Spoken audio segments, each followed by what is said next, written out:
Hi everyone, welcome back to my channel. This is going to be a reading for the sign of Cancer, Sun, Moon, Rising, and Venus sign for the April mid-month reading. I'm seeing the Star card and the Lovers card. So lots of air energy, which I just filmed Sagittarius, which is your sister sign, right? You guys sit opposite each other on the zodiac. Lots of air energy coming up in that reading as well, so you may want to check out that reading. Anyway, let's shuffle and get your cards. I'm doing a 7-card spread using the Greer tarot, and then I'll pull a couple more cards at the end, a numerology card and a Kipper card, okay? So I did see the Lovers, and now I'm seeing the 10 of Pentacles as well. Could definitely be talking about an engagement, commitment, marriage, okay, forthcoming, because I did also see the Emperor energy in the Sagittarius reading. Also talks to penultimate success and stability, okay, especially in terms of financial means, okay, or work or business. All right, let's see what your cards are coming up. Cancer, you're showing up in your energy in the past. You have double sevens, okay, so pay attention to the number 7. The Wheel of Fortune coming up in your advice. Lots of air energy coming up as well. Definitely some overlaps here coming in with Sagittarius, like I mentioned, as well as Leo, which I filmed earlier. Notice we have the 7 of Cups reversed coming up at the top of the deck, cutting out any confusion, okay? If that's internal confusion or confusion perhaps someone else was causing to you. And notice here we have the 2 of Cups, a soul-mate connection. Could be someone new, okay, or someone that you've recently reconnected with, okay? Or recently connected with, or it could be reconnection as well. There's probably a reason I said that.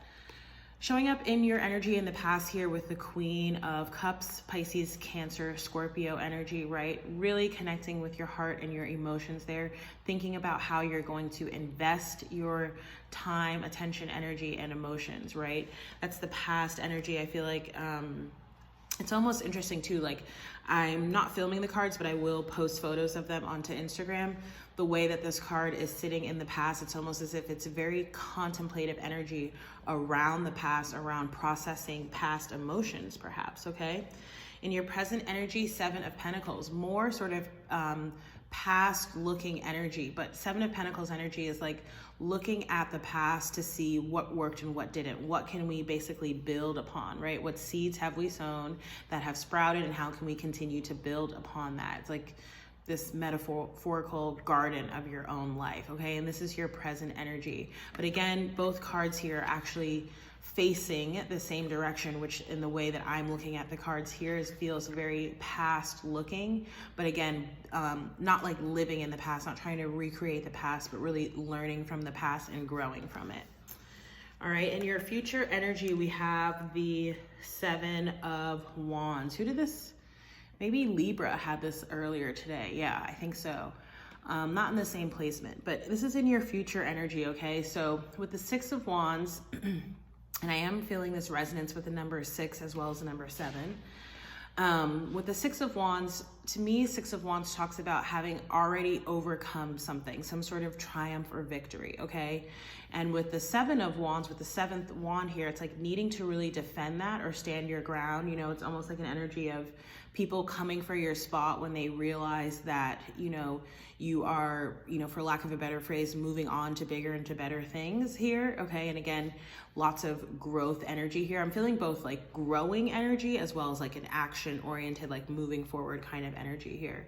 This is coming up in your future placement, okay? And again, you have the 7 of Pentacles and the 7 of Wands, so double 7s there. The number 77 in particular speaks to spirituality and spiritual growth, right? So, in your advice or your what to do is the Wheel of Fortune. And if you notice here, there's someone basically being kicked off the wheel and there's this newness coming in. And it's really reminding me of that 7 of Cups, right? Perhaps people, places, or things that were not really for you and not really aligned with who and what you are and where you're trying to go. False masks, metaphorical snakes in the gardens, right? Tower moments. These are all the things that you're working here to avoid. And again, there's like this new connection, okay, or a budding connection that's coming in that feels like this new Wheel of Fortune cycle here, okay? I am also seeing the Page of Pentacles, and this will make more sense when we get to your outcome, but I am getting the sense that you're either studying or starting something new that could be business related, okay? So if that is the case, again, it's to keep moving forward, to learn your lessons from the past and to build upon them, but to keep moving forward, okay? Not to return to the past. In your environment is the Page of Swords, air energy, Gemini, Libra, or Aquarius energy here. Could be some type, and this was energy strongly picked up on in the Sagittarius reading, like I mentioned. Could definitely be some type of communication, perhaps, you know, intuitive or spiritual downloads, if not some form of conversation, right? Discussion with someone, verbally, written, or otherwise, okay? And again, seeing the Page of Pentacles as well as the Page of Swords feels very new, nascent. Perhaps you're communicating around this new thing or whatever it is, this new project, this new subject that you may be studying that, again, feels like it has some sort of monetary tie to it. So it could be, you know, it could be like taking a course for work, or it could be like studying something so that you can start and open your own business. This is coming up again in your environment card. I do feel like there are discussions around this, or if it's not, you know, a sort of exchange with another person or people, it's like things that you're sort of processing and going through in your own mind, okay? And we have more growth here, because again, I'm seeing a lot of growth energy. So we go from the Page of Swords in your environment to the Queen of Swords is in your hopes and fears sector, okay?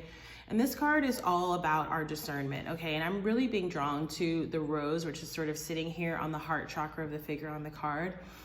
And it's reminding me of the Queen of Cups as well, right? Where you want to focus your time, energy, and attention, where your passions truly lie here, right? And so this Queen is saying, you know, that you have this ability to grow whatever that is, right? And to communicate clearly with other people what that is, the direction that you're going into, what your intentions are, what your boundaries are around that, what you will and will not tolerate, right? Because the Queen of Swords is, she's a no nonsense character, sometimes known as the quote unquote bitch card, okay?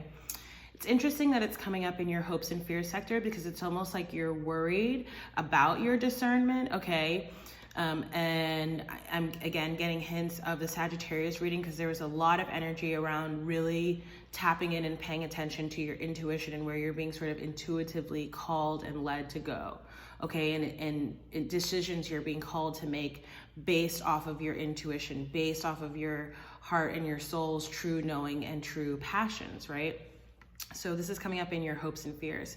I feel like with this card coming up, there really is nothing to fear here. The only thing I would say to be careful of is you don't want to metaphorically throw the baby out with the bathwater, okay? So sometimes we can have a tendency to be a little bit too cutthroat, okay? And to cut out too many people, places, or things, okay? Without really thinking through, okay? So just, I would say, don't act hastily, okay? Which brings us to your outcome card, which I said would make sense. The Knight of Pentacles. So remember, we saw the Page of Pentacles. This is showing that there is growth from whatever it is that you're starting, okay? Whether, again, it's something related to work, or you're studying something academically, or just sort of for your own personal fulfillment and knowledge to, you know, gain a new skill set or whatever.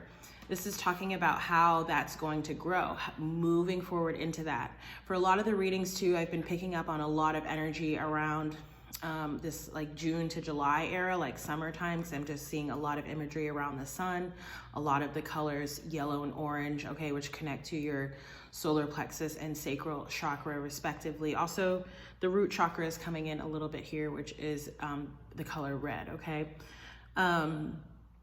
Yeah, also feeling an energy of like, so again, go slow, right? I always hear like slow and steady wins the race when I see this card. And again, being not defensive, right? Because you don't want to be overly defensive, right? That's the sort of, you know, the warning, not the warning, but the sort of be careful not to be that way.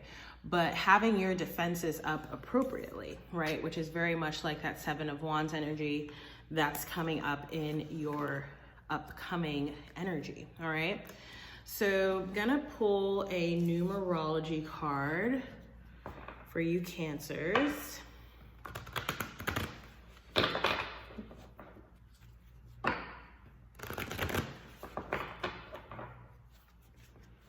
So yeah, I'll get one numerology card and then a Kipper card and close out the reading. What are the numerology messages for Cancer, Sun, Moon, Rising, and Venus sign? You have the number 19, pride, okay?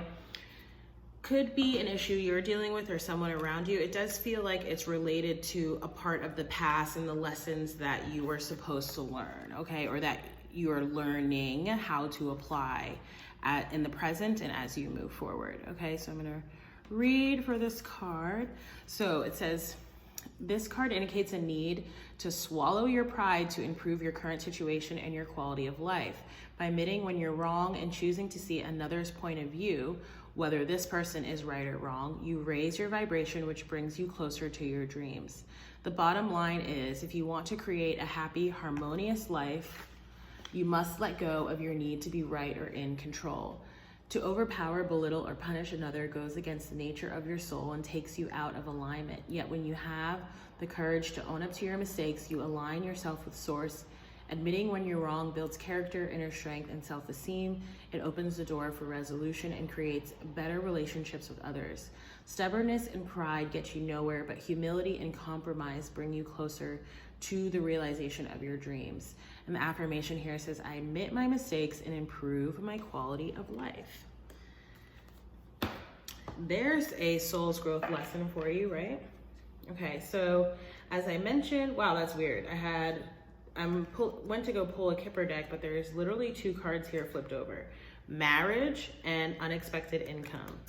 Yeah, I feel like I did some numerology pulls or something. I can't remember. There was something that I posted, I feel like, for Cancer, and I had this sense of like winning the lottery. So if one of y'all do, don't forget where you heard it. But let's see, I put the cards back. I'm gonna give the deck a few shuffles and get one Kipper card for you guys.